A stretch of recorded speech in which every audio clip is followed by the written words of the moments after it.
तो good evening मेरे प्यारे बच्चे। यहाँ दिया गया है 4 ऑप्शन दिया गया है, उनमें से कहता है कि निम्न में से कौन सा एक सत्य है। कौन कौन दिया हुआ ऑप्शन? दो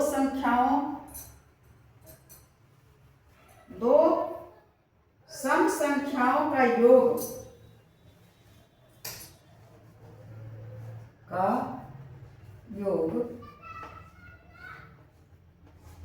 सदैव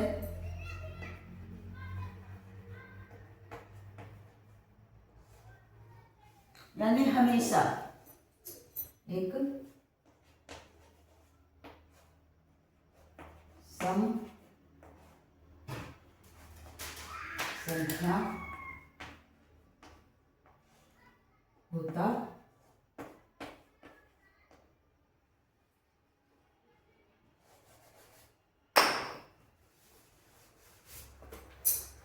सम संख्या होता है। यहाँ एक बॉक्स दे देते हैं। फिर बी में है कि दो विषम संख्याओं का योग सदैव एक विषम संख्या होती है। दो विषम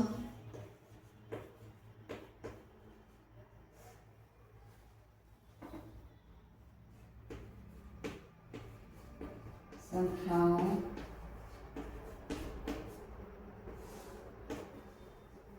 का योग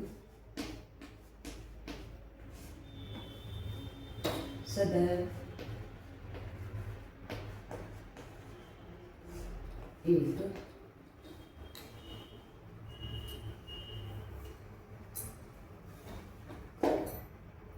एक विषम संख्या होती है। ये हो गया दूसरा ऑप्शन। यहाँ भी एक बॉक्स दे देते हैं। अब सी में है, सी में है बच्चों कि एक प्राकृत संख्या शून्य से छोटी हो सकती है। एक प्राकृत संख्या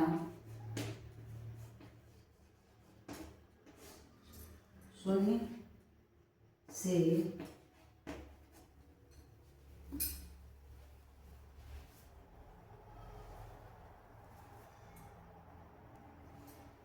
एक प्राकृतिक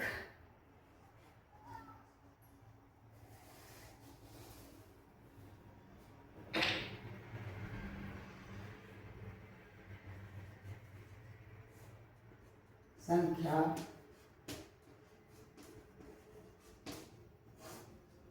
शून्य से छोटी हो सकती है। यहाँ यदि शून्य और छोटा दे दें तो एक लाइन में अच्छा से हट जाएगा।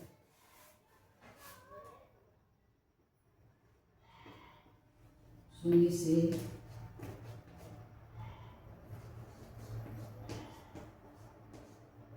छोटा छोटी हो सकती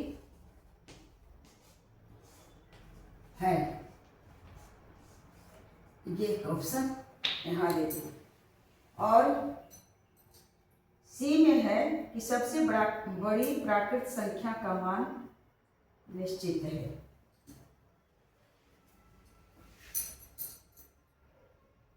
बी में है कि सबसे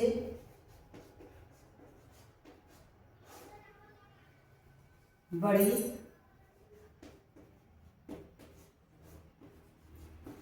प्राकृतिक संख्या का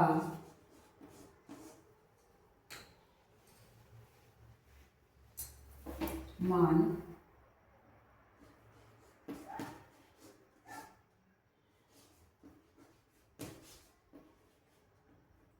निश्चित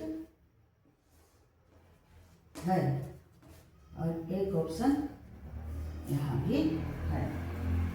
कह रहा है निम्न में से कौन सा एक सत्य है। अब एक सत्य है, दो सत्य है, यह तो अपने बुद्धि और विवेक से समझ में आएगा। दिया हुआ है पहला में कि दो सम संख्याओं का योग सदैव एक सम संख्या होता है। दो सम संख्याओं का योग सदैव एक सम संख्या होता है, यानी दो सम संख्या है और फिर दो संख्या, तो दो दो चार सम संख्या हो। मान लिया कि 8 सम संख्या है और 6 सम संख्या है, तो 8 6 14 भी एक सम संख्या। इसका मतलब है कि यह जो ऑप्शन दिया हुआ है, दो से कटने वाली संख्या, किसी भी संख्या दो संख्या को यदि हम जोड़ते हैं तो वह संख्या सभी प्राप्त होती है, उसका योगफल विषम नहीं होती है। तो एक तो ये हो गया सही।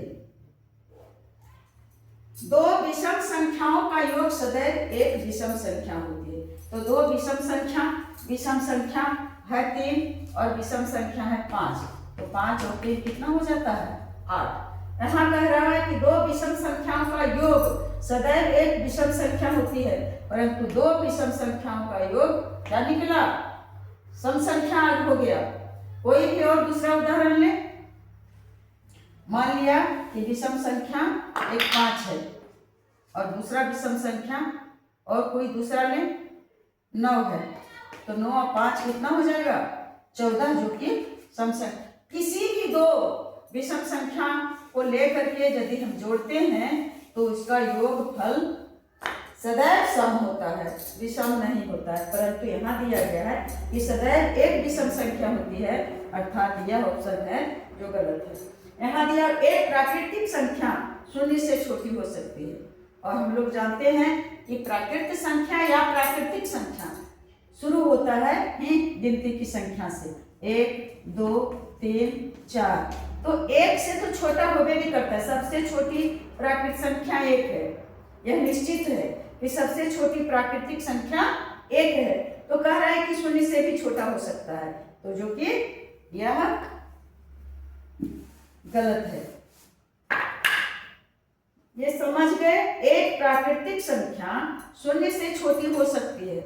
अगर यह रहता कि एक प्राकृतिक संख्या 1 से छोटी हो सकती है तो भी गलत होता, 1 से भी छोटी नहीं होती है। लेकिन यहाँ तो और दे दिया है कि 0 से भी छोटी हो सकती है, जो कि तो दूर दूर तक स्वप्न में भी सही नहीं हो सकता है। यहाँ दिया गया है कि सबसे बड़ी प्राकृतिक संख्या, प्राकृतिक या प्राकृतिक, यहाँ दिया गया है प्राकृतिक, लेकिन हम लोग ज्यादा प्राकृतिक संख्या कहते हैं। तो सबसे बड़ी प्राकृतिक संख्या अर्थात प्राकृतिक संख्या शुरू होता है 1 2 3 4 5 6 7 8 ऐसे। तो सबसे बड़ी प्राकृतिक संख्या का मान निश्चित होता है।